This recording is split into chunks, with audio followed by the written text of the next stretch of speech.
All right, let's dive into something that might feel a little backwards, a little counterintuitive. We're going to talk about an ancient Stoic practice that is designed to tackle one of our most modern problems, that constant, nagging financial anxiety. It's called Premeditatio Malorum. And believe me, it might just be the secret to finally getting some real financial peace. Sound familiar? I bet it does. It's that voice in your head, usually late at night. The what-ifs. These are the exact questions that have us staring at the ceiling, completely trapped by this fear of what the financial future might hold. Yeah, that 3 a.m. feeling, it's not just a passing thought, is it? It's this constant, low-grade hum of worry. And you try, right? You try to think positive. You try to distract yourself. But that anxiety just keeps coming back. The thing is, pretending it's not there isn't a strategy. And positive thinking, well, it often just feels like you're papering over some really big cracks. So, to actually fix this, we've got to understand the problem. We need to look at the mechanics of this financial anxiety loop. And this whole thing starts with a brilliant insight from the Stoic philosopher Seneca, who figured out thousands of years ago that we suffer way more in our heads than we ever do in the real world.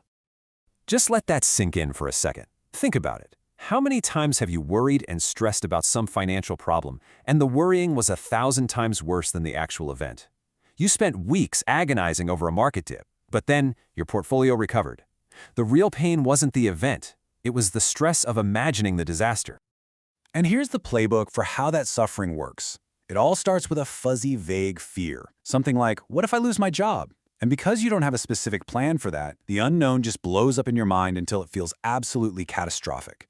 Your anxiety spikes, there's no solution in sight, and the loop just starts all over again. It's completely exhausting, and guess what? It doesn't actually prepare you for a thing. Okay, so how do we break this ridiculous cycle? Let's get to the good part, the solution. It's what I like to call the Stoic shock absorber. And yeah, it's a totally counterintuitive approach. We're not going to run from the fear. We're going to turn around and walk right up to it. This is it. Premeditatio Malorum. Sounds fancy, but it just means the premeditation of evils. Now, this is not about being a pessimist or just dwelling on bad stuff. Nope. This is a strategic rehearsal. The whole point is to imagine the worst so that it loses its emotional power over you. You're basically trying to eliminate the shock before it ever happens. And here's what that looks like in practice. Without this tool, every little financial bump in the road feels like a catastrophe, right? But with it, it's like you've installed these amazing psychological shock absorbers. The bumps are still going to be there. Life happens. But now you can just absorb them. You stay stable. You stay in control. Now, let's get really practical. This isn't just about vague worrying, which we already know is useless. This is a systematic, 3-step takedown of your biggest financial fears. The process looks simple, but man, is it powerful. First, you define the fear with brutal, honest detail. Second, you rationalize what the actual impact would be. And third, you create a real honest-to-goodness action plan. Let's break each of those down. Okay, step 1. This is absolutely crucial. Specificity. The thought, what if I lose my job, is a useless, paralyzing monster. But if you sit down and write out, okay, I lose my job, my emergency fund runs out in 4 months, and then I have to move to a cheaper apartment, suddenly that abstract monster turns into a concrete problem, a problem you can actually start to solve. Next up, for every single negative thing you just wrote down, you ask this surprisingly powerful question. So what?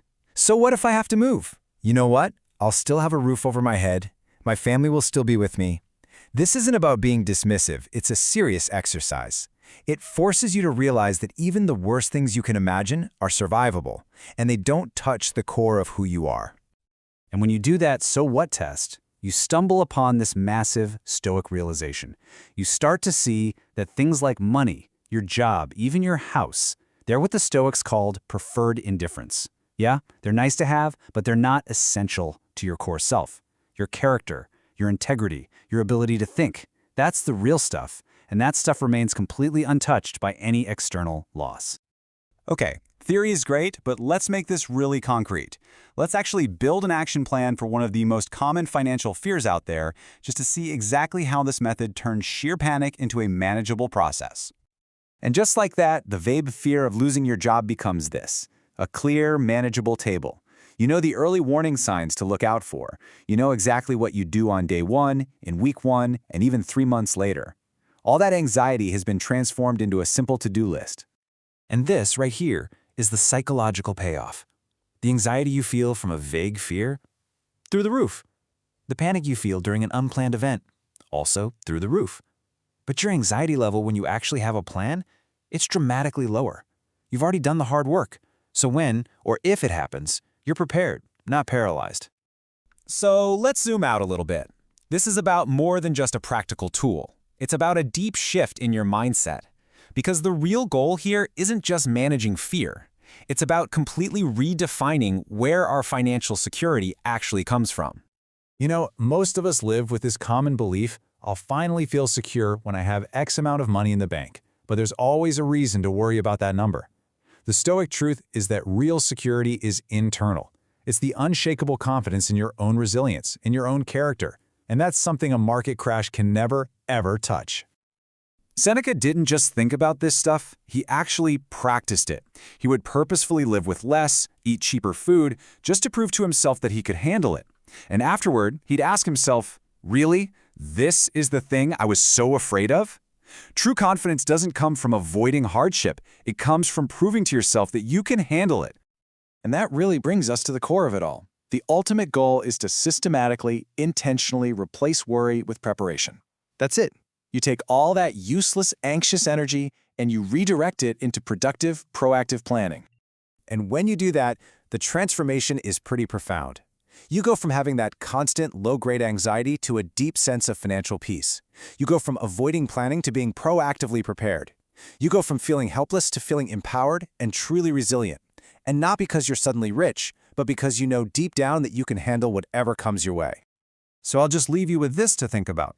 What if we've been looking for financial freedom in the wrong place this whole time?